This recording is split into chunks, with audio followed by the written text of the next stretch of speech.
The top 1% of the population controls the vast majority of the world's wealth, while ecological and political systems struggle to adapt.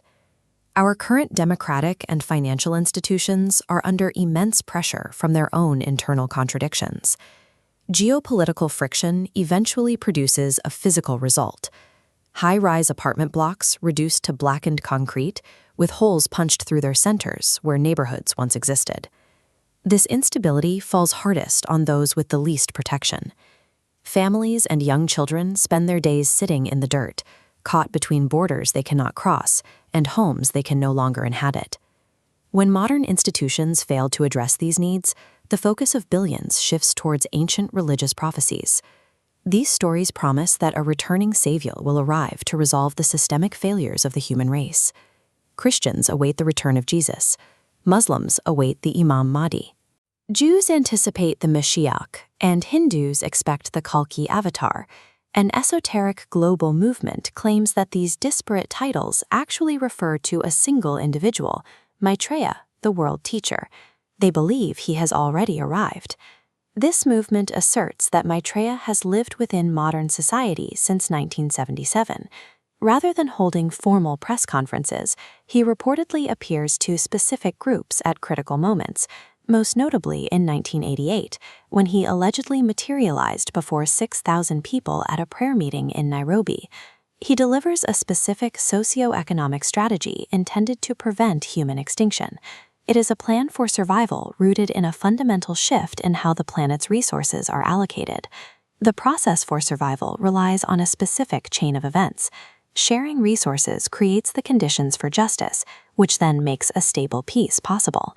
Systemic sharing involves dismantling current financial orders. This requires moving beyond individual charity to address the structures that currently concentrate the world's wealth among a few nations and individuals.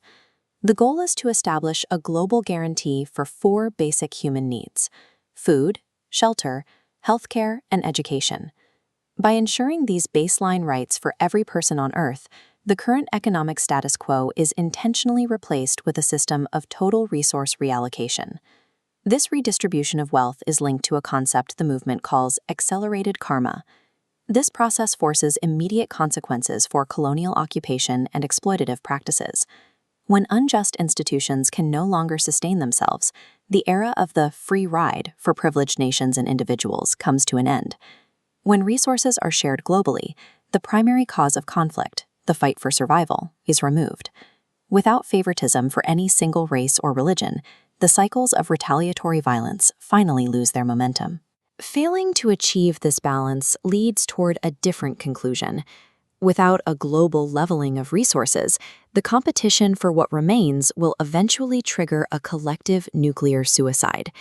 This strategy is presented as a literal blueprint for sociological survival. It is a plan for a world that can no longer sustain its current level of inequality.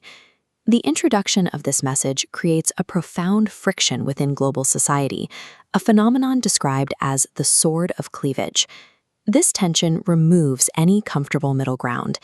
Every person is pushed toward a binary choice based on how they respond to the call for a new world order. One group, the sheep, responds by defending the vulnerable. Their approach is inclusive, focusing on wealth regulation and the protection of the poor and immigrants. The second group, the goats, reacts through an exclusive and defensive lens. They prioritize selfish agendas, scapegoat the marginalized, and resist sharing national resources. Maitreya will not force this transition.